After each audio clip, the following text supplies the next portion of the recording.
Hello and welcome to Politics War Room with James Carville, and I'm Al Hunt. This week, our guests are the editor-in-chief of the New Jersey Globe, David Wildstein, and the director of the University of Virginia's Center in Politics, and the man behind Sabato's crystal ball, Larry Sabato.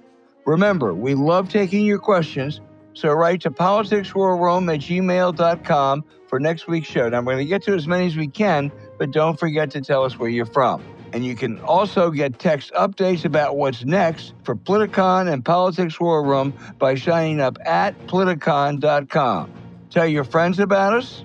Remind them to subscribe on Apple Podcasts, Spotify, or wherever you get your podcast. And please check out the link to our sponsor, ZBiotics, in our episode show note. We really, really thank you for supporting our sponsors because it really helps make this podcast happen.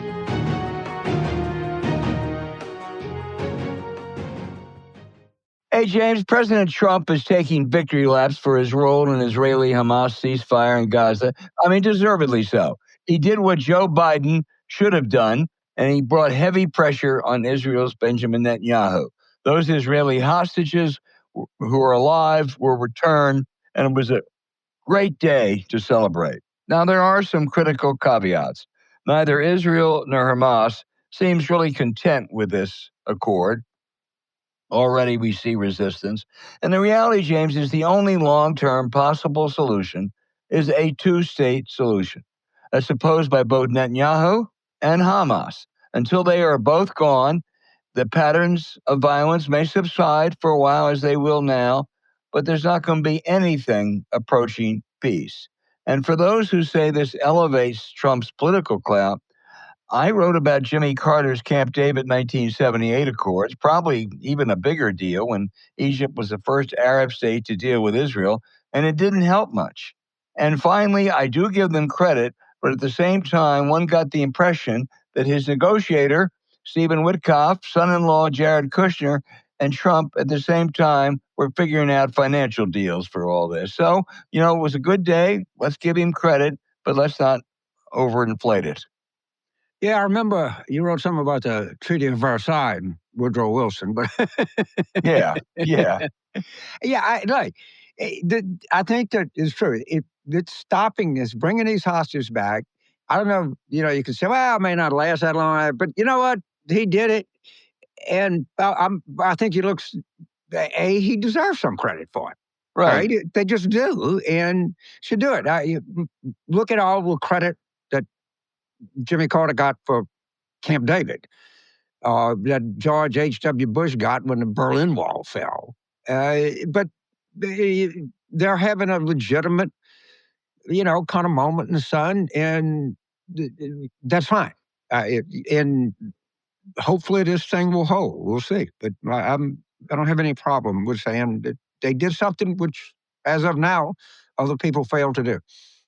Yeah, no, that's true. And as I said, we called on Biden to get tough with Netanyahu, and he wouldn't do it. That really was a huge mistake because it's the only way to get anything done over there. I think the follow-through is going to be more difficult. But again, I'm picking up from Tom Friedman on this, but also the great Martin Indyk, the late Martin Indyk. There's no way that you're going to have anything approaching a semi-peace in that region until you get a Palestinian state. That's just a reality. Yeah, they're going to have to come up with Clinton and Ehud Barak came up with. It's not going to. Friedman and other people have said it's not a secret how you do this. Right. It's not a secret. Okay, you have a Palestinian state. You have to have support, from other Arab countries, the United States, to rebuild Gaza, and you have to have some security arrangements. You have to have a buffer zone. You have to pull back from the settlements. It's not. If they can get to that, great. But as of right now, hostages are home and the guns are silent. That's an accomplishment. Yeah, it's a good day. It's a good good week. I hope it lasts for a while. Yes, me too. James, go ahead. No, I don't want nothing else. Let's turn home. Politico broke a stunning story. They got a hold of private Telegram chats from young Republican leaders. These were the Republicans of the future, supposedly. And among other things, these telegram chats said, and I quote, "I love Hitler," end quote. Opponents are going to the gas chamber. They made fun of expecting Jews to be honest. They referred to blacks as watermelon people and monkeys. They said, "I love to watch people burn." And they said their hero, Donald Trump, was busy burning the Epstein files. At least one of these group participants that we know of works in the Trump administration. So, how, James, did Republicans react to this?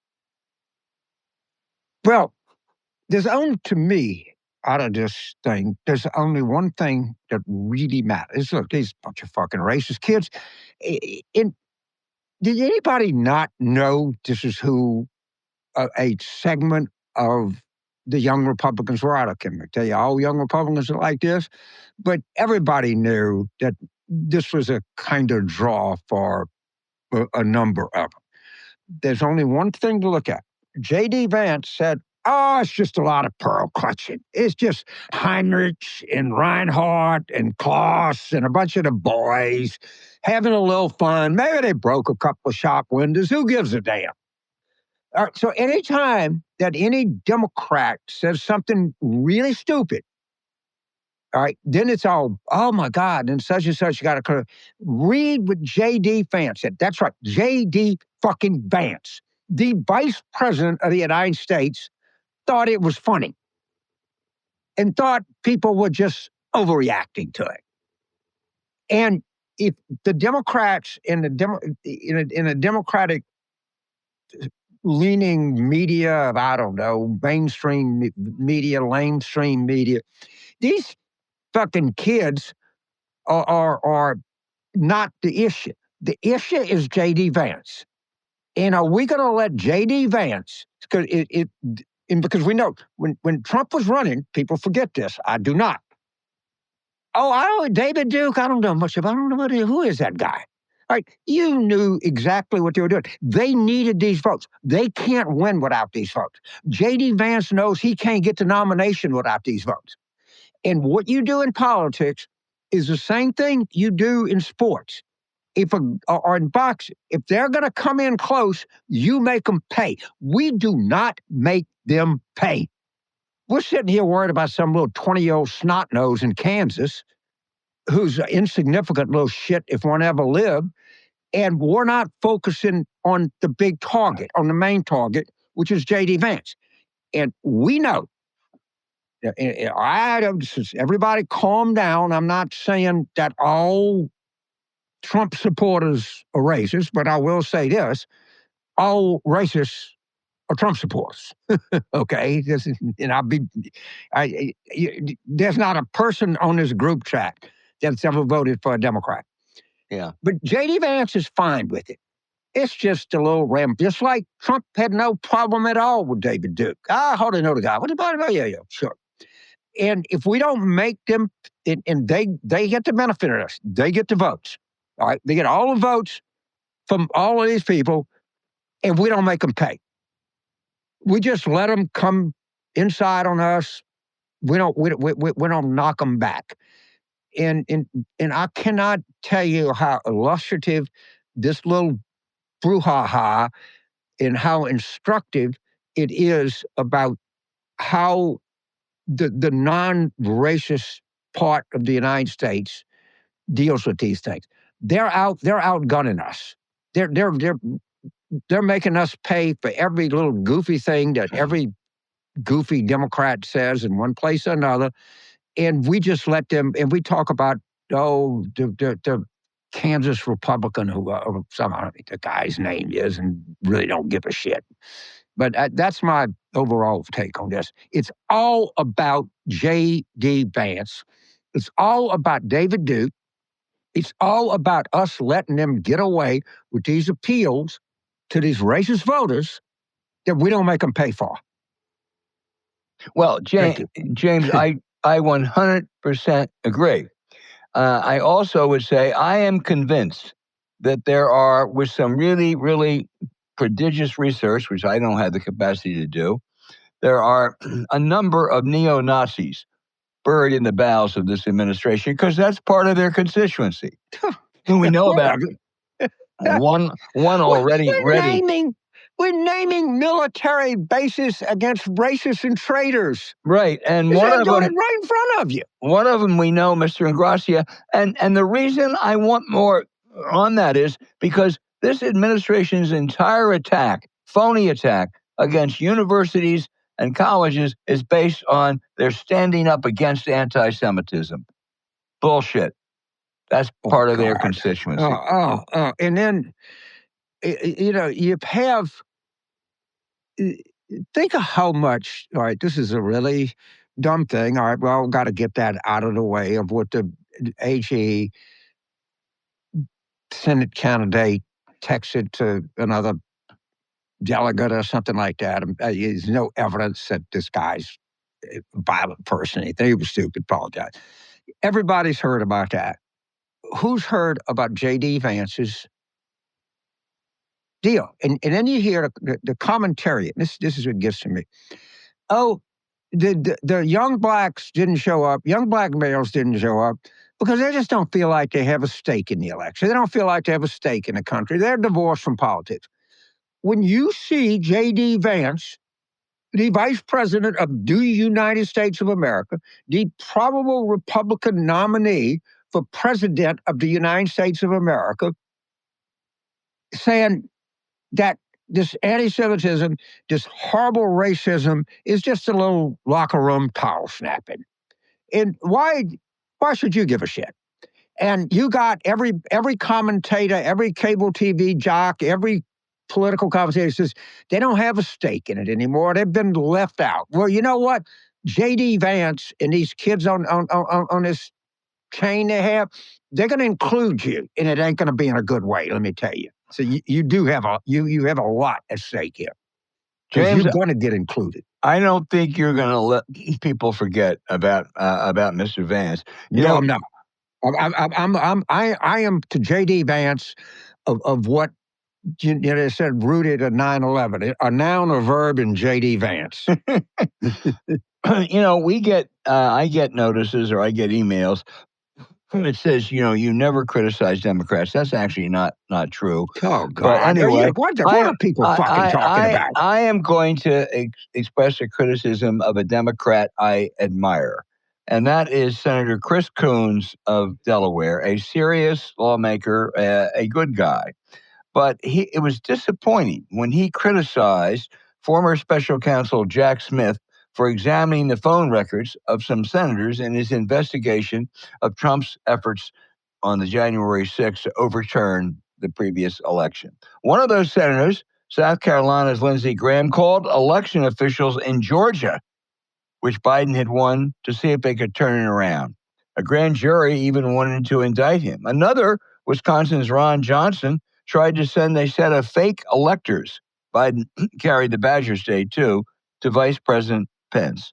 Both of those were part of the Smith investigation and mandate. If he hadn't investigated these actions, it would have been a dereliction of duty.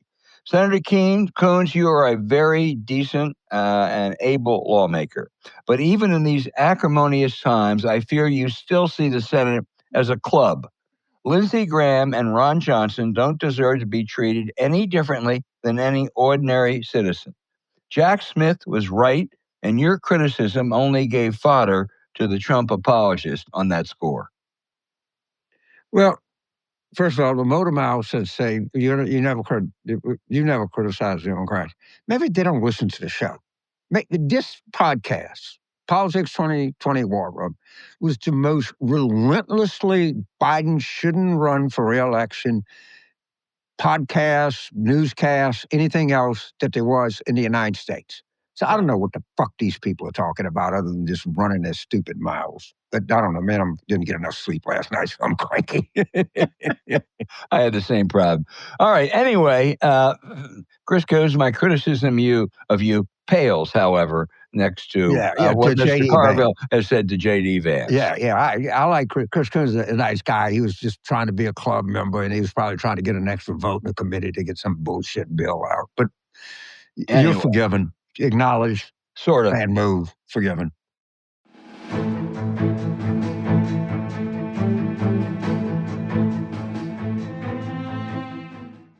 Get back in the game after a long night with ZBiotics. Well, let's just say I came back. I had to fly back from Chicago. It was, of course, a big surprise. There was delays involved. And I probably, I'm waiting on a plane. I get on a plane, and you drink, and it's 30,000 feet, and the atmosphere is different. And I get to New Orleans. Of course, I have a little trouble going to sleep. I got to get up in the morning to do podcasts. And I have experience with this, by the way. I'm going to be 81 here in less than 2 weeks. But I'm telling you, based on my experience yesterday from having too many pops in the airport and too many pops on the airplane and having to get up and get ready for the podcast this morning, so I can endorse this without fear of hesitation, equivocation, or reservation. God, J.D. Vance wishes you never would have heard of ZBiotics. I'll tell There you you. go. Yeah, I'm all fired up like I got J.D. Vance. I am obsessed with J.D. Vance now. We speak for a lot of us when we say that after a night with drinks, we aren't bouncing back the way we used to. It used to be a big decision. Do you want a great night out or a great next day? Luckily, with pre-alcohol, you don't need to compromise. To fill you in, ZBiotics pre-alcohol probiotic drink is the world's first genetically engineered probiotic invented by PhD scientists to tackle rough mornings after drinking. Now, here's how it works. When you drink alcohol, it gets converted into a toxic byproduct in the gut. It's the buildup of this byproduct, not dehydration, that's to blame for rough days after drinking. Pre-alcohol produces an enzyme to break this byproduct down. Just remember to make pre-alcohol your first drink of the night. Drink responsibly, and you'll feel your best tomorrow. Thanks to ZBiotics, James even goes on runs or advises candidates after a long, long night and goes after J.D. Vance. Every time you have a ZBiotics pre-alcohol before drinks, it makes such a difference. Whether you're writing all day, exercising, or speaking to an audience, ZBiotics is our MVP when it counts. Imagine how great it's going to feel to wake up ready to take on the day ahead.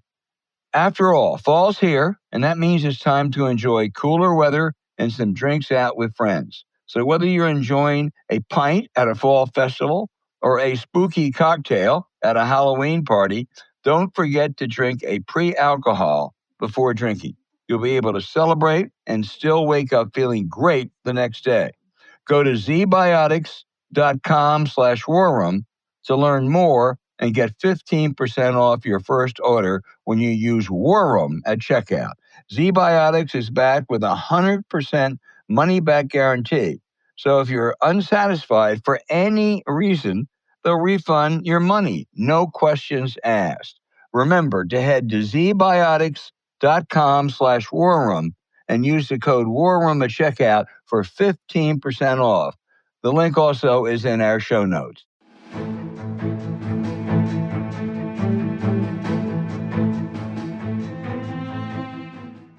Hey, James, our guest is David Wildstein, who was a New Jersey Republican operative. He's now the editor-in-chief of the New Jersey Globe, an influential political website and newsletter.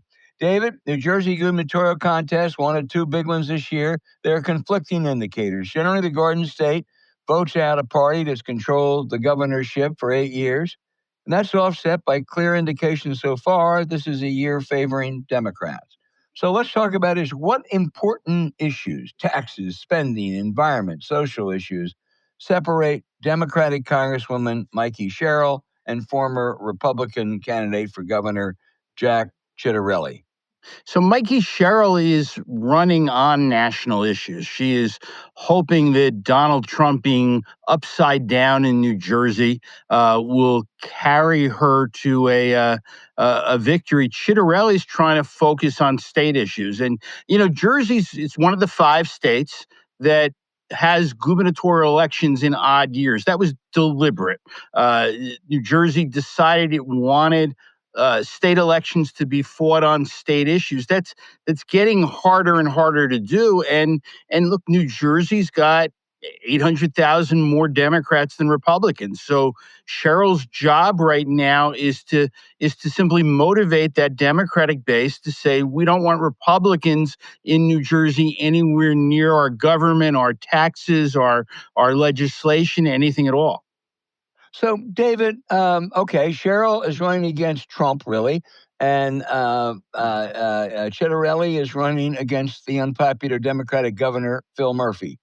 Who's the bigger albatross? Well, I have, it's going to age me. This is my 14th governor's race in New Jersey.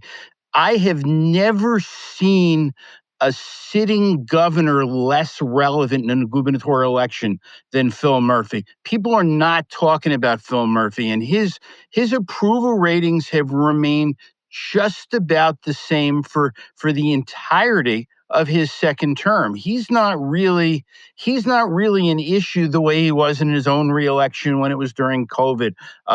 This is about Trump in terms of how Sherrill's looking at it. And the interesting thing here is Chitterelli was a moderate Republican, never Trumper. He wouldn't support Trump in 2016. He wouldn't support him in 2020.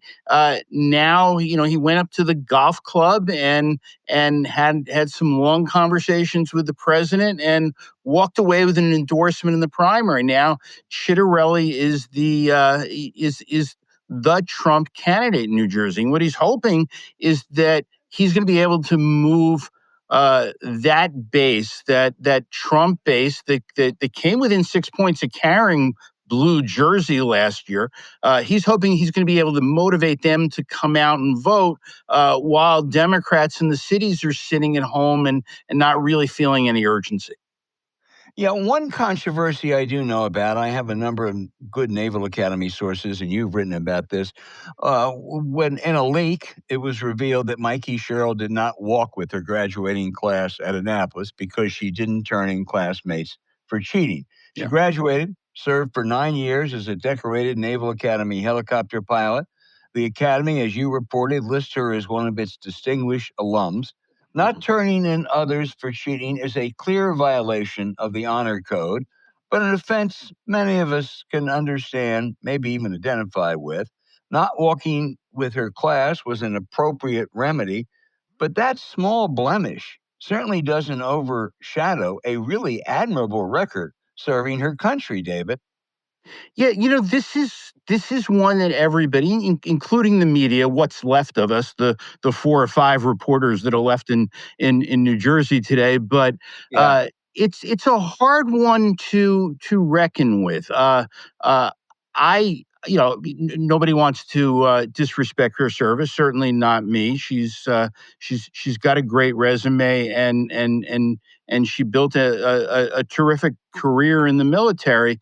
But we keep coming back to, do we know what really happened? And there are uncertainties here. I, for one, I wish if she would just say, "Here is my college disciplinary record." And boy, I got to tell you, I don't want my disciplinary record when I was that age coming forward. I don't even want my disciplinary record from 10 years ago coming out. But she was in an academy. She's running for governor. If there's nothing there, then just put this to bed and show us. I'll tell you the other thing, Al, that concerns me is there's a certain virtue to saying I didn't want to snitch on my friends. There's almost a redeeming quality about that. But then I think about, well, what happens next year when something's going on in her administration? She's the governor. I ask her, well, what happened? And she doesn't level with me because she doesn't want to snitch on her friends. David, And that's what counts. David, I got to tell you, I just disagree with most of what Yeah. you've just said. Okay. Number one, the Most Naval people usually Academy. do, Yeah, Al. That's well, no, okay. no, no, David, Yeah. listen to me. The Yeah. Naval Academy would not list her as one of their more distinguished alums if there was something untoward there. They know that Mhm. they have that record. She wouldn't be praised by friends I have from the Naval Academy. She did something dumb, and then she served honorably. To my knowledge, Jack Chitterelli never served. He did not. avoided military service. So if this is a debate over service, duty, and honor, Sherrill wins going away.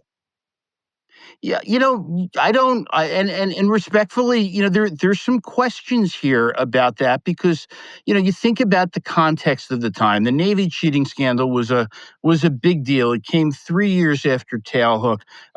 61 members of her class didn't walk at graduation. There isn't a lot of explanations about that. I'm not disparaging her. I'm just saying I'd like to know what really happened. I'd like to know what her role was before she becomes governor. And if it's what I hope it is, Al, which is that this was absolutely nothing, that she did absolutely nothing wrong, then I'd feel a lot better. But I do have to point out to you, respectfully, when she ran for Congress the first time in 2018, there were rumblings about this. And I heard about it and I went to her campaign and I said, "What's the deal with Mikey Sherrill and this scandal?" And they said to me, absolutely nothing. She wasn't connected at all to it. She had nothing to do with it.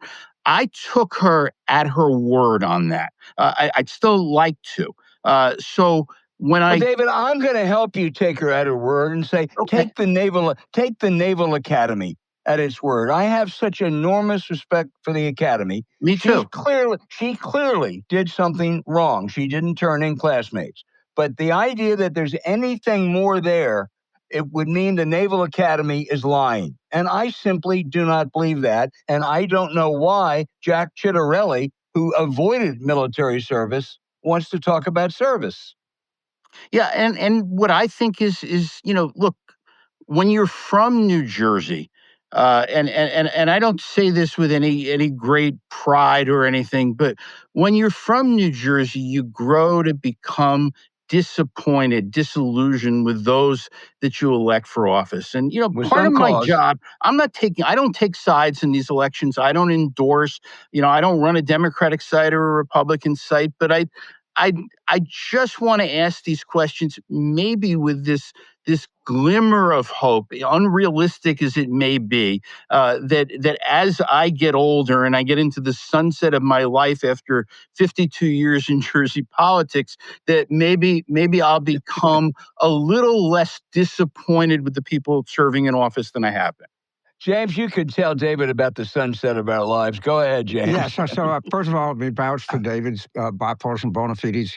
I've tried to get the great Susan McHugh, who at 30 years old was Harry Reid's chief of staff in the United States Senate, who's as big a Democrat as I know, as good a friend as I have. She produced a documentary on me. She raises money, so she says you're okay, you're objective.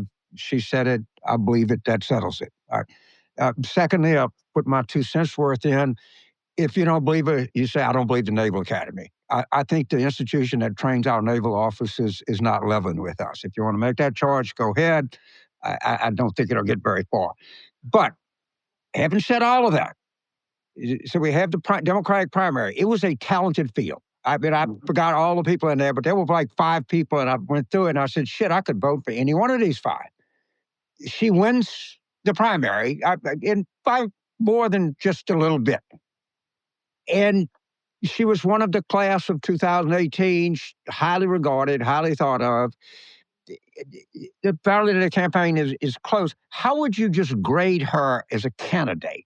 Just being an observer and seeing where she started after the primary, where she is now, how she turned out as a gubernatorial candidate. And remember, we still got a long ways to go here. You start out when you grade a candidate, as you two know much better than I do, with what kind of person they are. I think she's a terrific person. I think she has dedicated her life to service. She's raising 4 kids. That I don't think. I think that is Yeah, okay, unimpeachable. great person. Right. Great as a Great person. as a But I'm candidate, asking, she was a great candidate for Congress. Here, I'd like to see, and by the way, I have the same complaint with Ciattarelli sometimes. I'd like to see more specifics on issues. I'd like to know when you ask a question that you get an answer and you don't get a whole lot of, I don't know what she just said. I'm seeing something a little different from her this time than I have in the other 4 times that I've covered her, and so as a candidate, I think she may be still trying to find her footing, and look, you guys have been in around this. She's the favorite. She is, there has never been a poll, not in the primary, not in the general, that has shown her in anything other than first place. And if I were her, I probably would say, you know what, if I'm in first place for every poll since 2024, I don't want to do anything to screw it up. So So let me interpret what you just told me. yeah, She's cautious. yeah, Okay. very cautious, very, very cautious. Okay. Very cautious. Okay, Yeah. and Sherrill is not. He's the aggressor in this. Is that fair to say? He's a Jersey guy. So Right. yes, he's always aggressive, and has become pretty good at it. He's become a pretty good campaigner. He's got his sound bites So, down pat, and he knows state government. okay. So what let's just for the moment, let's get our analyst hat off and Okay. let's act like we're a political consultant again, because political consultants always want to be an analyst and analysts want to be political consultants. So let's switch roles. What would you say if you were her campaign consultant and what do you have, 3 weeks left to go, maybe a little bit more than this, you're right about that, right? What would you say you want to see her do coming down the stretch to put this away? If I were advising her campaign, I would be concentrating a lot more on the black vote, on the Hispanic vote, on that base. I would be building an incredible, and I invoke the old name of Regina Thomas, but that drop and drag sort of mentality of exciting the base and making sure that you're getting a whole lot of votes out of Newark and Patterson and parts of Jersey City and Trenton and Elizabeth, and Camden. Camden. That's what I would really think that she should be doing right now, is just going back to the base. So I want to take the editorialize here about 45 seconds. Uh-huh. Mikey, you got a shot here. See these asshole Republicans with all this racist, anti-Semitic stuff, talking about Heil Hitler and stuff. J.D. Vance is totally fine with that. Ask Sherrill, does he condemn J.D. Vance? Make it front and center. Put a big name, all right? Put a big name and says, J.D. Vance says that's all pearl clutching. It was just a little locker room towel snapping. Does Jack Sherrill agree with that? Because that they always talk about anti-Semitism at Harvard, and this and that. Yeah. What about these were a bunch of snot-nosed assholes. J.D. Vance was fine with that. Make them pay at the highest level. Don't make a 20-year-old from Kansas pay. Make the vice president pay and make Sherrill jump in there.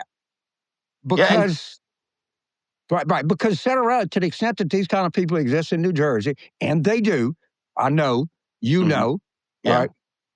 And Sherrill wants these votes. I'm not saying that he agrees with any of this, and that's who he is. I'm not at all suggesting that Sherrill is an anti-Semite or is a racist, but it's not enough just to be that. Clearly, Vance is very comfortable and tolerant with that, as was Trump of David Duke. We never make them pay, and that's why Democrats are weenies. Yeah, and that's sort of where Chitterelli's rocking a hard place is right. He can't win without him, yet right. Maybe he can't win with him, and maybe that's just maybe we'll see on election day. Either he's governor or he found himself in a position where he couldn't just find the right place, and look, I get in trouble when I say this, but at my age, I don't worry about getting in trouble anymore. It's still a little harder to run against a woman. I remember it's hard to run as a woman too. It is. It's very hard. It's very hard. It presents unique. On the whole, I think I still rather be a man, but okay, go ahead. I'm not going near that. But I know. David, all I can say is thank God James is a man. But I do think we could have a great show on, advantages and disadvantages of being a female candidate. Yeah. I always tell people it doesn't matter because I'm a Democrat and we're never going to stop nominating women, nor should we. Yeah, Okay, it's a fact of life. I look back and again as I get older, I look at the older days more with greater reverence. But I think about a guy that we all knew, Frank Lautenberg, and the first time Frank Lautenberg ran for the Senate, he was running against Millicent Fenwick, and she was a great candidate. And I remember Oh, yeah, she was Lauten. Doonesbury or something, wasn't She she? was, yeah. I mean, she was, she was the etiquette editor of Vogue. She was distinguished. Everybody loved Millicent Fenwick. And I remember Lautenberg, first time candidate. He's running against her in the general election, and he starts to attack her. He starts to beat her up a little bit, and all his friends are saying, "Frank, what are you doing? You can't attack Millicent Fenwick. You can't attack a woman like this." And Lautenberg said, "Nope, this is how I'm going to win." And he I don't mean this literally, but he grabbed Millicent Fenwick by the pearls, and he banged her head against the pavement. And if he didn't do that, none of us would remember who Frank Lautenberg was. Before I let you go, David, Yeah. I want a story. There's an interesting story in politics in New Jersey. I want you to tell our listeners or viewers or whatever the story of Jim McGreevey. Who Yeah. is Jim McGreevey? What did he do?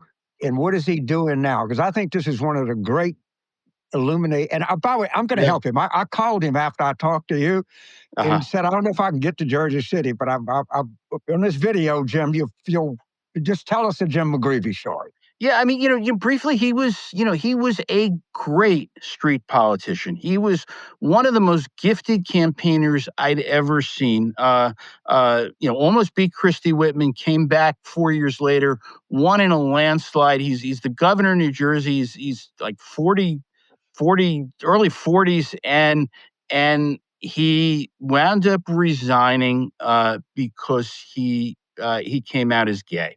And in 2004, with standing next to his wife and his parents, and we all knew Jack McGreevey, a Marine. This was not easy for him to stand there when Jim McGreevey said, "I am a gay American." He resigned the office, and has been on a search for redemption for the last 21 years. He studied theology. He has been involved in a re-entry system of helping formerly incarcerated people build a new life, and now he's decided to make a comeback. He's in his early 70s, and he's running for mayor of Jersey City, which is second largest city in New Jersey, booming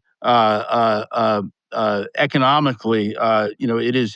It's really the fifth borough of the fifth borough of New York. If you were to accept if you were to accept the idea that New York would rather give up Staten Island to New Jersey and take Jersey City and Hoboken.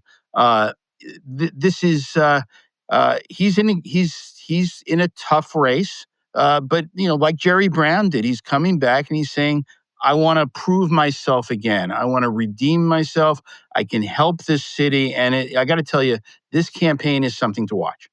Okay, so I'm just going to say this as a lifelong Roman Catholic and a Clintonite, I believe in redemption. Okay, I think redemption is the greatest thing in the world. And Jim McGreevey, I'll say this to you right now. I hope you win. I admire your courage. That like anybody else in politics, you don't want to leave. You enjoy it. You have something to contribute. You go, boy. Thank you. I'd say it's a hell of a story. Let me ask you one final question, David. You've really been a good guest. Let me talk about the New Jersey demographics. If Chinarelli wins, how will his coalition differ from the votes he got in 2021? And the same with Sherrill. How would her coalition differ from Murphy's? Her coalition looks to be very similar to Murphy's, which is, what you have in New Jersey is a more powerful high-informed suburbs than we've had in recent elections. In the Democratic primary, I thought this was a fascinating number. 63% of the Democrats who voted in the primary were women. A 63-37 split is pretty good. That explains why she won the Democratic primary by that much. If she wins, it's because women, young families, they're identifying with her, and because they like her. Chitterelli, if he wins, he's going to be in a position of, a lot of Republicans, which is he's going to have a Democratic legislature. There is no chance at all the Republicans are going to take the lower house. The Senate's not up. He's going to have to deal with Democrats if he's going to effectively govern. James, you have Yeah, anything to wrap I want this to make up? a final point. I'm doing since it's Sheldon Whitehouse now, doing these kind of virtual Zoom town halls on insurance rates, and I want to expand it to electricity rates. I think people are getting crushed by high insurance rates and high electricity rates. Are these issues starting to play out in any kind of way in New Jersey on the ground? They sure are, and it's a great way for you to close this, because it sort of talks about the first part of our conversation, maybe being less significant to real people. New Jerseyans are really concerned about the cost of electricity. It has been going up, and that's besides taxes. Because look, 14 campaigns for governor.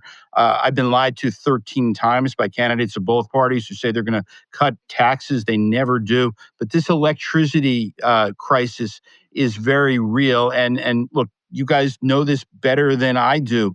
Chitterelli is not putting money behind the Navy cheating scandal. He's putting money behind cutting electricity costs and reducing the burden of government on the taxpayers. Those are the issues that are polling well. The other stuff, plays great in these bubbles that we have on the internet, but the reality is that's what voters care about. And you just hit it on you hit the nail on the head. People are getting electricity bills, and it's not, it's just one more thing that is unaffordable. Sherrill has pledged to freeze electricity costs. She's leading with that issue too. She's sort of running as a if you close your eyes, and just listen to the words, she sounds like a moderate Republican. And he's trying to sound like a moderate Republican. And that's that's where Jersey really is. All right. Hey, Mikey, if he runs a moderate Republican, ask him what he thinks of J.D. Vance. Okay. Cool. Don't make the central thing, but put the glove. I want to thank you, David. Susan, I want to thank Susan McGee for recommending. This was a robust and sometimes contentious and agreeable session, and that's what we're all about here at Politics 2020 Aura. We don't mind a little body slamming every night. David, you have made good as an analyst. Your thank you. Newsletter is must reading for anybody interested in New Jersey politics. My only parting shot is trust the Naval Academy, as I think you do. Thank you so much, David. Thank you, man. Thank you were great. Thank you both for having me. me. You made me look good. Thank you, guy. All right.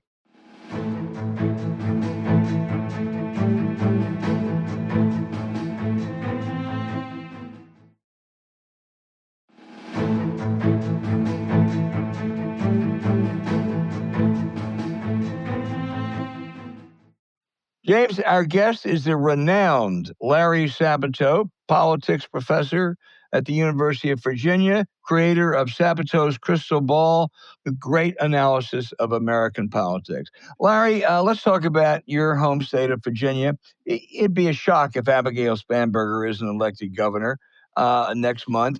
Would a big victory say more about her, or would it say more about the weakness of the Republicans and their candidate? Well, as always, is both. Not always, but usually. Well, mostly it is. Yeah. I shouldn't overgeneralize. That's James's job. Is overgeneralize. I'm kidding. We recently had him at UVA. It was fantastic. Yeah. Of look, course. I would say this: the Republicans do not have an especially strong candidate. That's obvious to anyone who's followed this campaign. She's actually, in person, she's a very pleasant individual. But as a candidate, She has left a lot to be desired, and the Republicans will tell you that. She hasn't campaigned all that hard, or at least she hasn't campaigned visibly. She hasn't been around like Spanberger has. And Right. Spanberger is a very good candidate. She's disciplined, as so many candidates cannot be. She is very, very disciplined. She comes across too, Larry, as a moderate in the Tim Kaine, Mark Warner mold. Is that the way you think she'd govern? Well, that's going to be interesting. Yes, she stresses the fact that she's been measured as the most bipartisan member of Congress, certainly from Virginia, and I think one of the most bipartisan in the country. But this is not the age of bipartisanship. Yeah. So I think her party base will push her to be more partisan. Now, whether she'll do it or not, I can't tell you. She doesn't like unnecessary fights. I don't think she likes fights at all. But it's going to be a difficult 4 years because 3 of them are going to be with Donald Trump. Yeah. Look, the candidates for lieutenant governor and attorney general, really on both sides, are pretty weak. But we assumed until a couple weeks ago that with Spanberger, there was a sweep was likely. Then revelations that the Democratic attorney general candidate, Jay Jones, had sent out 3 years ago a stupid and deeply troubling email about firing bullets at an opponent. Republicans see this as a huge opportunity for picking off one of those seats and ending any notion of a sweep. It's too late to get him off the ticket. If Spanberger wins by 8, 10, or 11, is that enough to carry in Jones? Probably, if it's that big a victory. You have to consider, though, it's also possible, and I've heard this from a number of Democrats, that this is shaving a point or 2 or 3 off of Spanberger. And you say, well, why is that? Because you're not going to have a large number of voters switching from the Democrat to the Republican for governor. But here's why. It has stirred up Republicans. They were not enthusiastic about Winsome Earl Sears and their ticket. And now they are. They're going to come out and vote because they're angry at the text that they read from Jay Jones, and they're angry at his reckless driving conviction, 116 miles an hour on Interstate 64, though I think James has done that. I believe he has been that fast. Have you been that fast? I've been a lot of time on I-64.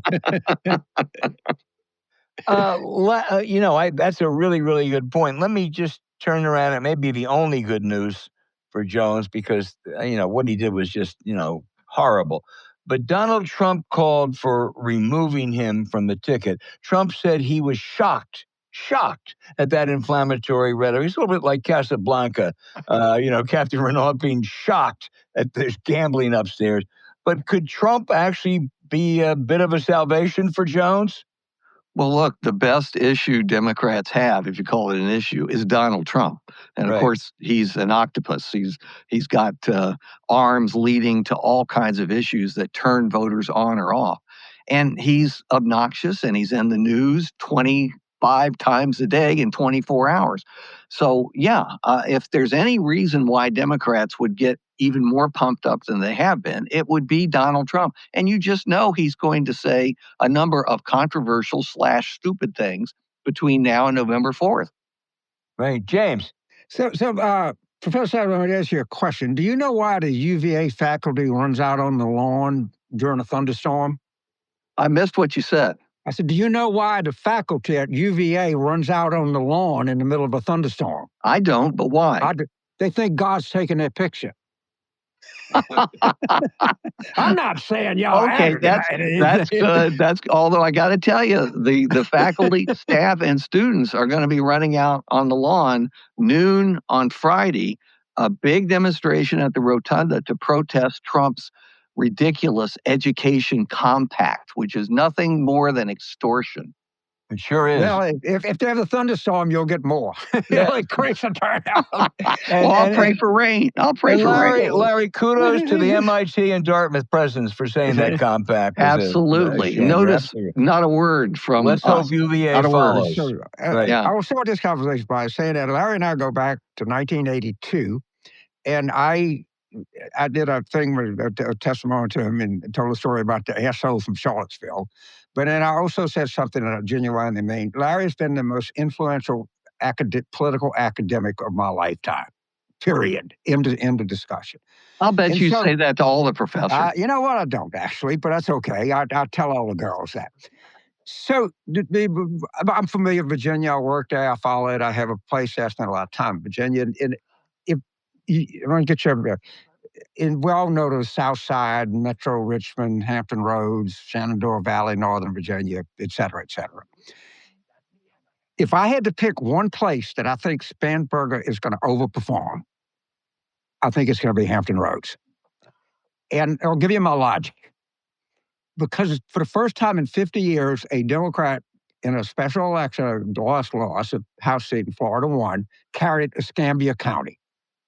Escambia County and Hampton Roads have a lot in common. They're the biggest naval bases in the United States. I bet you 3/4 of the United States Navy domestically is between Pensacola and Norfolk or something like that, if you will.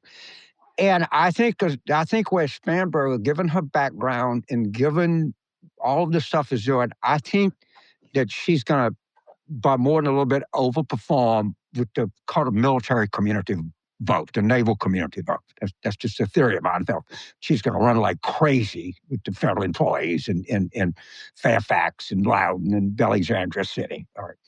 And I also, as you know, I have a place in Shenandoah Valley. I spent a lot of time in there. Shenandoah County is probably 74% Republican performing county. It's going to be interesting to see how many vote. And does the AG candidate, you make a good point, how much of effect that's going to have? Because prior to this, I don't think, I count in, and I don't believe in George signs. Okay, I think they indicate something.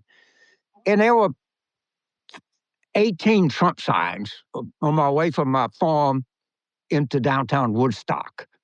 Today, there's one Earl Seer sign. I think it means something. I don't know, but that's what I'm going to be watching for. What are you going to be watching for early on election night? What's going to be? What do you think the whole card's going to be? Well, of course, Northern Virginia comes in later because they have such an enormous mail vote. They're supposed to report right away, and we'll see whether they have improved because of the reforms there. But I'm looking more at the Richmond area, the suburbs of Richmond, which you remember, James. Chesterfield and Rico. Yeah, Chesterfield and Hanover and Henrico, which is now heavily Democratic. And they used to kill almost all Democratic candidates. You remember that. Ooh, George started, and I thought about jackknifing an 18-wheeler on the bridge from Richmond to Chesterfield to stop the traffic so they couldn't vote. We actually were trying to divide. Thank God we never did, so it's okay. But as a thought, that's not a bad idea because it might have worked, if you'd lowered the vote there. But it's totally changed. I mean, it really has. Even Chesterfield, which is a conservative place, and where Glenn Youngkin 4 years ago won handily. Democrats have generally been winning. Kamala Harris won Chesterfield. Can you believe that? No, I can't. She won by the same percentage Hillary won by in 2016 statewide. So, look, Virginia has tilted much more Democratic for sure. And I think it may be a little more than that. I would have predicted a very sizable margin for Spanberger if it hadn't been for Jay Jones. And the headlines here, every day, Jones. This guy is monumentally stupid. And candidates, unfortunately, believe they can always hide their dark pasts. And half the time they do, but half the time they don't, and it kills their party. Yeah, supposedly he didn't tell her. That's the street rumor, and she's living. Who is that? He knew that Jay Jones didn't tell Spanberger. Oh, Spanberger. And he knew this was in his background. Yeah, and that's what I hear on the street. Well, I honestly don't know about that, but I can tell you that many of the Spanberger people supported the other candidate who got 49%, Shannon Taylor, who's a prosecutor, and she would have been perfect for that slot. So, sometimes primary voters goof, but on the other hand, they didn't know about all this. None of it was released. Why don't parties do oppo research on their own candidates anymore? Well, this is one consultant that did a lot of oppo research. Let me tell you. I know you did. On our own candidate. I got 5 books on Bill Clinton. I know. All right. Go ahead, Al. So, by the way, Larry, Okay. we're going to Berkeley with our friend at UMass, Alexander. He's very excited because I did UVA in Berkeley with the documentary. He is very excited. He is, and he was here for many, many years as my associate director, and I hope to bring him back. But we'll see what happens. Let me try a question, Larry. You mentioned Glenn Youngkin a few moments ago. 3.5 years ago, he was the Republicans' golden boy. He might even be the nominee. He was going to be kind of a respectable Donald Trump, kind of sounds like an oxymoron. It seems to me he's leaving office an abject failure. He failed to get his most important priority through, the sports and entertainment complex, which he said was the most important project in the history of Virginia. Democrats say he never even talked to people about it. He couldn't. He's lost seats in the legislature. He couldn't even knock off the Republican lieutenant gubernatorial candidate. And it looks like he's leaving with no place to go. The golden boy really, really has failed. Is that a fair assessment? Well, I think he has certainly amounted to a whole lot less than Republicans expected him to be. Right. I can't tell you how many people came up to me after he was elected and said, he's going to be the next nominee. He will be president. Right. And the ones who said, no, I don't think he'll be the nominee for president said, well, you know, he's going to be the VP nominee at least. Well, none of that happened. Now, he still has presidential ambitions. Maybe he's thinking about 2028, but how does he break in to Vance and Rubio? I mean, I just don't see it. Also, he made a strategic error, in my view, that is going to hurt him long term. Yes, I know the Republicans are semi-permanently MAGA, but he became someone who kept Trump at arm's length in 2021, 2022. And suddenly he became, in 2024, Trump's poodle. Now, Trump's got a lot of poodles, but it just didn't fit. And he didn't really believe, I think, in a lot of things that Trump has done. And second, Virginia is strongly anti-Trump. And he certainly wasn't representing this state in being so pro-Trump. Larry, let me ask you a final question from me, and that is your reach, your expertise goes beyond the state of Virginia. You have followed all of this gerrymandering stuff. Texas did theirs. California will almost certainly offset that. But there's a number of other states, Missouri and Indiana, Ohio, and now North Carolina. How do you think this all is going to end up as far as 2026 is concerned? Well, my guess right now is that since Republicans are moving so hard on it, thanks to the Trump White House putting pressure on them, the Republicans are going to gain net probably 5 to 7 seats, and it could be a little more than that. That is considering the 5 seats Democrats are taking in California. That is, their net gain is 5 to 7 after they lose maybe 4 or 5 of those seats in California. But here's the worst part, Al. This is really disturbing. You see the court arguing today about the Louisiana case. They're really listening to arguments about Section 2 of the Voting Rights Act, and they have given every indication that they're likely to minimize it or even explode it. Now, what does that mean? It means that the heavily Republican southern states, for example, heavy Republican legislators, the Republican governors, will literally dismember black district after black district after black district. And some have calculated that Democrats would have to win a landslide in the popular vote nationally to ever win the House again, because they're going to lose 5 to 7 through gerrymandering or more. And they're going to lose, is it 8? Is it 10? Is it 12 seats? Thanks to the Supreme Court decision, if it happens, on Section 2. Think about that. Yeah, Democrats picked up 40 seats in 2018, but that was under another census and under different lines. Right. Things are not going the Democrats' way, and they have got to wake up fast. There's nothing they can do about the Supreme Court. They lost that battle years ago, but it's having a major impact, and it will make our system extremely uncompetitive. And that ought to disturb everybody. Do we want a Duma? Is that what we want? James, you want to wrap this up? So, Professor Sabato, if we go back a long time, and we come different backgrounds, different things, but we're in the same profession, politics. In your retiring, toward both of us at the end of our careers. What is it about politics that attracted you? And if you look back on your career, are you glad that you chose politics as your academic discipline? That's a great question. And look, James, you're much older than I am. I'm just 73. Oh, So you're a young guy, man. don't end my career. But actually, you're right. I mean, I'm moving toward the end for sure.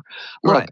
when I was first turned on by John F. Kennedy coming to Norfolk on the Friday before the Tuesday election, and that excited me like I'd never been excited before. I was 7 or 8 at the time. And I was hooked. And that's what I always tell parents. Make sure you take your kids to the polls, take your kids to a rally, get them excited about politics. I went to it because I really, even though I grew up in the 50s, I was still young in the 60s and in elementary and high school in the 60s.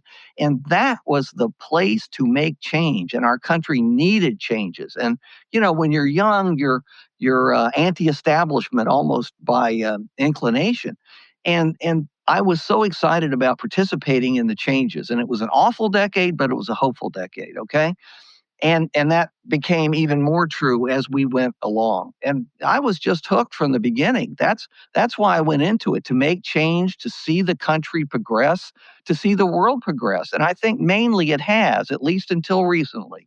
And am I happy I went into it? Absolutely. Absolutely. I'm not saying I made any difference, but I participated. And I tried to teach young people to get active, and many of them have, and they're in office and they're working on campaigns, and I'm thrilled about that. So, Well, Larry, I will just say you have made a lot of people happy that you've gone into politics, and this is another one of John F. Kennedy's contributions to get you in. You have been a terrific guest, and we thank you so much for being with us.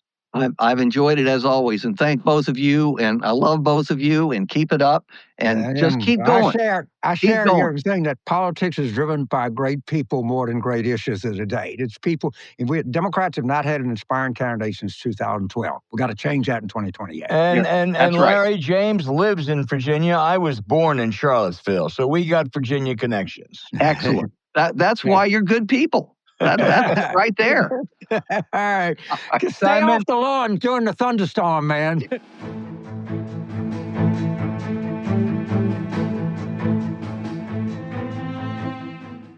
The Education Department, James, over the past week gutted the Office of Special Education. This is the office responsible for the treatment and rights of 7.5 school children with disabilities. This is indecent. Linda McMahon, the Secretary of Education, co-owned a company, the World Wrestling Entertainment, with her ex-husband, Vince, a true deplorable. They delighted in making fun of people with disabilities. Eugene, the mentally challenged fan, or the wrestler with Bell's palsy.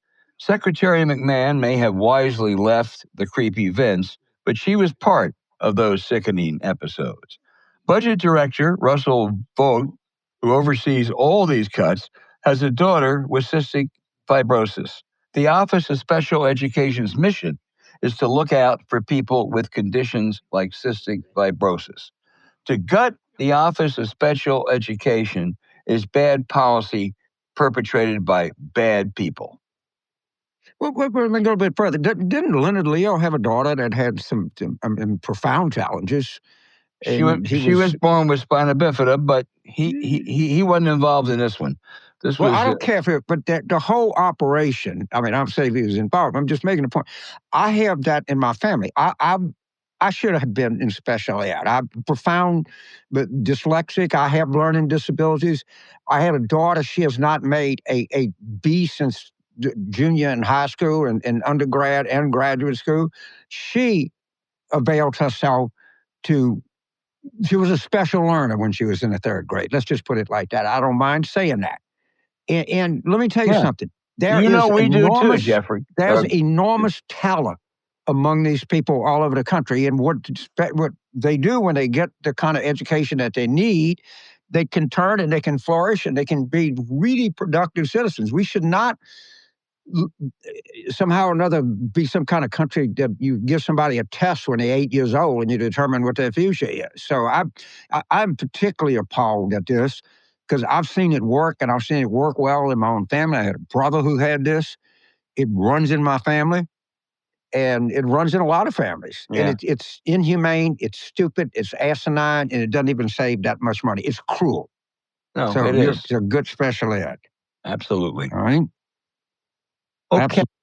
The thing about what they do much better than us, when we have a stupid candidate, they make us pay for it. They have a stupid candidate, and we pivot to another thing, or we think that is. Piers Morgan, okay, say what you want about Piers Morgan. A candidate for governor of California named Betty Yee, Y-E-E, went on Piers Morgan show and said, and I'm quoting, this is what he put out, could be bullshit, but it's probably true.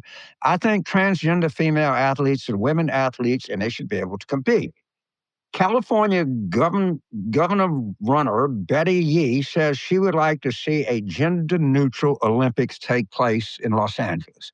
What bullshit? Okay, and I want to take this, Betty Yee, from the standpoint of somebody that has daughters, and somebody that my daughters were never particularly athletic, but I have a lot of friends that have daughters that play soccer, play volleyball, run track, play softball. You know what their parents don't want them doing for good fucking reason is competing with males. So let's do this little experiment. Let's take the last Olympics. Let's take the 2020 last Olympics we had and take the winning female time or distance or whatever you can measure objectively and see where they would have finished if they were competing against males. Because what you're doing, you understand what you're doing, to try to some kind of cheap political point with a bunch of left-wing zombies is you're ruining the women that work their asses off, that compete. And by the way, there's been an explosion in interest in women's sports, and I give a good amount of credit to Coach Kim Mulkey, my dear friend, who's the LSU women's basketball coach. And to Richard The last Nixon. thing they need to do is be competing against the Duke men's basketball team. This is asinine, asinine, asinine. It's actually an insult to Title IX, which you have to give Richard Nixon Right. credit It's just for. like, what? Where do these people just come from? changed What everything. rock do they crawl from under?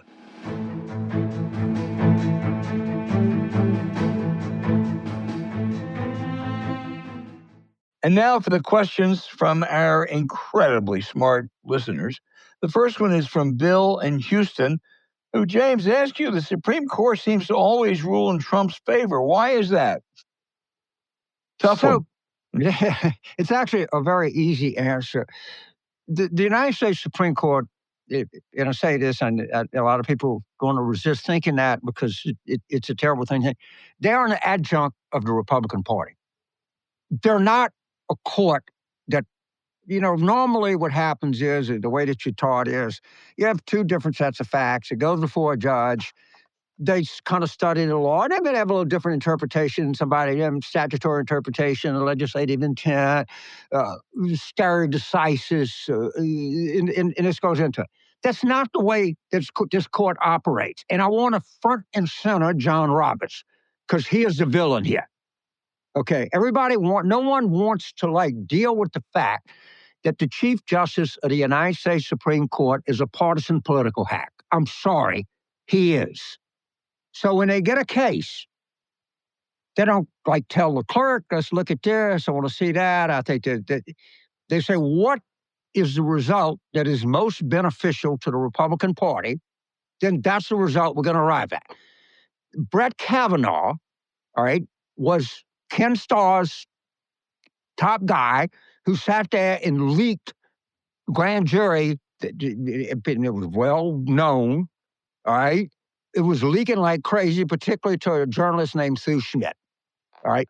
I don't have to tell you what Gorsuch or Clarence Thomas, all right, where he gets his money from. I have to tell you that John Roberts' wife made $10 million placing people in law firms that practice law before her husband's court. Get over it, America. Your court is not a legal court. It is a partisan adjunct of the Republican Party, and your Chief Justice is nothing but a Republican Party political hack. And That's the truth. if they rule to gut the Voting Rights Act totally to help elect maybe a dozen or more Republicans, they need to register as a Republican PAC. Absolutely. Chris in Ellicott City, Maryland asked, do you think the No Labels movement can help us achieve greater unity in Washington? Absolutely no. I think it's basically a scam. It's been run by Mark Penn and others, and I think they've raised money. They won't reveal where they get their money from, and I must say I have very little respect for No Labels. I think they really kind of, There's another group called Third Way that people think a little bit more of. And I don't have a problem with some kind of return to kind of, but not Third Way. Third Way is a scam. They don't report where their money comes from. It's and as always with these things, how much is the cut? For every dollar that goes into No Labels, where does it go? How is it allocated?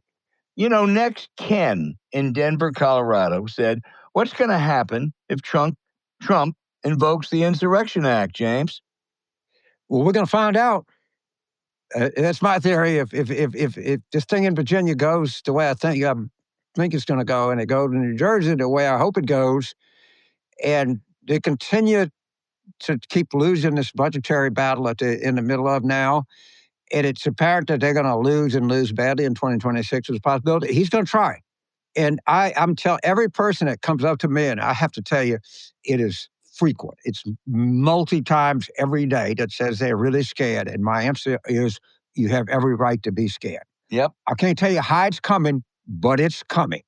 Okay? It's coming. They are going to try to do anything they can to interfere with this election. The Supreme Court, the adjunct of the Republican Party, understand what's happening in Louisiana. Louisiana is a state that is 1/3 Black. And they are going to draw a map, and we're not going to have a Black congressman. And John Roberts and the pack of hacks are going to say that's fine. Yep. In other words, the right to vote is guaranteed to you in the Fifth Amendment. You have the right to vote. You just don't have the right to have your vote counted. What a fucking fiasco. Right. No, it's absolutely a fiasco. Jason in Washington, D.C., inside the Beltway, says transgender issues like bathrooms and sports continue to pull Democrats down. How do we best message this issue in the future? Jason, you don't. You stay away from it. You say it's unfair to try to hurt transgender kids, but I'm sorry, transgender women should not be playing in men's sports. Now, that's just not two old guys talking. We had Martina Navratilova on this show, one of the greatest tennis players of all time, a real champion of civil and human rights, and she said that.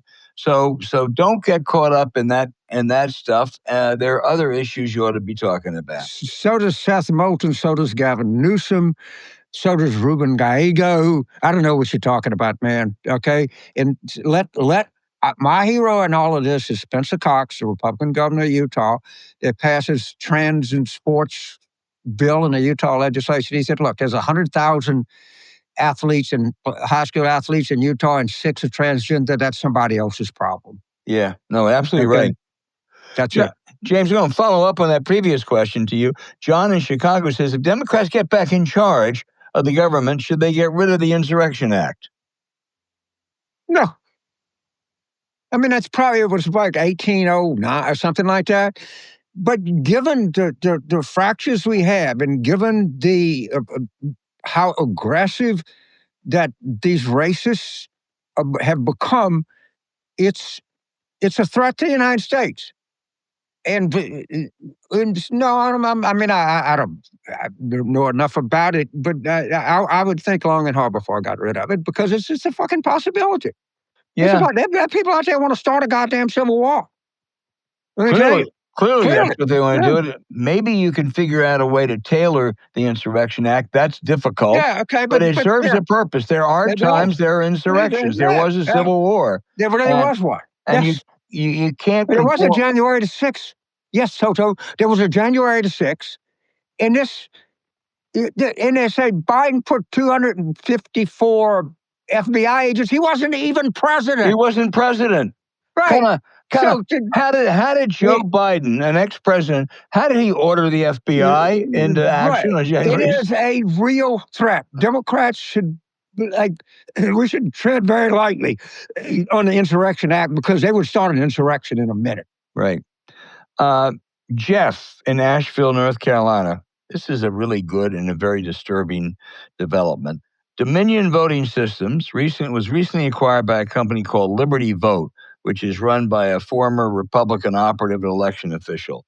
They defended, and they won a huge suit, I believe, against Fox News. They defended the integrity of their voting system. And then they sold it to a Republican operative. I have been very sympathetic, supportive of Dominion Voting Systems. I just think this was a cowardly thing to do, a greedy thing to do. Surely they could have found another buyer, and it's really disturbing, James.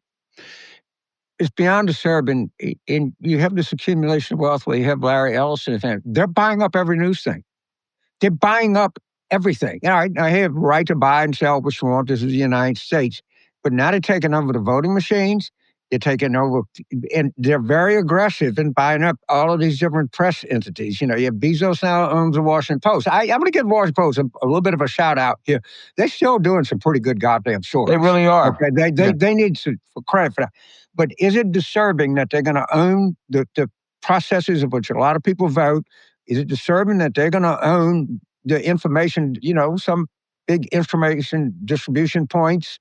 Yeah, it's real disturbing. Yeah. And it gives you all the more reason when you have these fucking idiots telling Democrats you don't have a stake in this. It's all the same thing. It's the National League or the American League and all this bullshit you hear. Don't buy it. You should be afraid. You should be very afraid. Do not trust the Supreme Court. You got to follow what they say.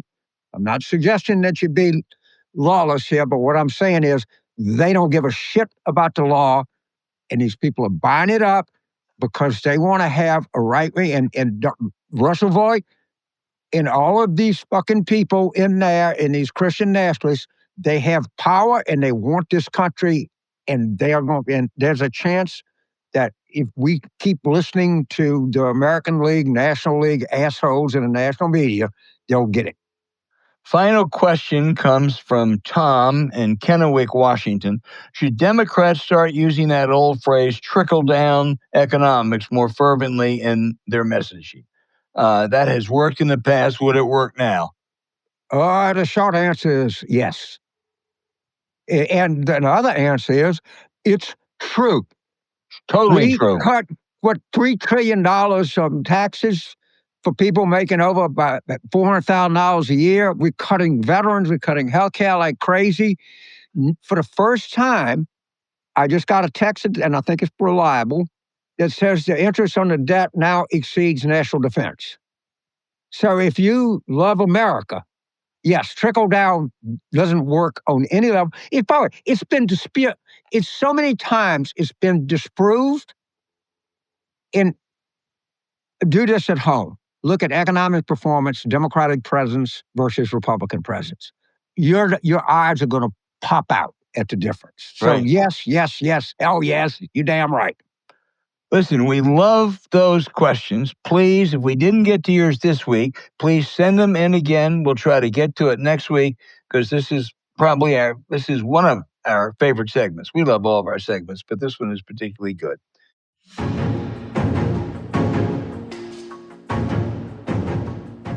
Hey, thanks for listening to Politics War Room with James Carville, and I'm Al Hunt. As always, send your questions for us by email to politicswarroom@gmail.com or tweet them for next week's show at Politicon. Now, following this episode, we'd really appreciate it if you'd check out the link to our sponsor, ZBiotics, and our episode show notes. We deeply thank you for supporting them because when you do, you help make this podcast happen. Now, to keep up with us, subscribe to Politics War Room on Apple Podcasts, Spotify, or wherever you listen. And check out our Substack at politicswarroom.com. James and I are constantly adding new content, so go and take a look. You can also find other shows you might enjoy on the Politicon YouTube channel or when you search Politicon on your favorite podcast sites. Remember, please rate the show with a 5-star review. We'll be back next week with another show as we continue our war room planning.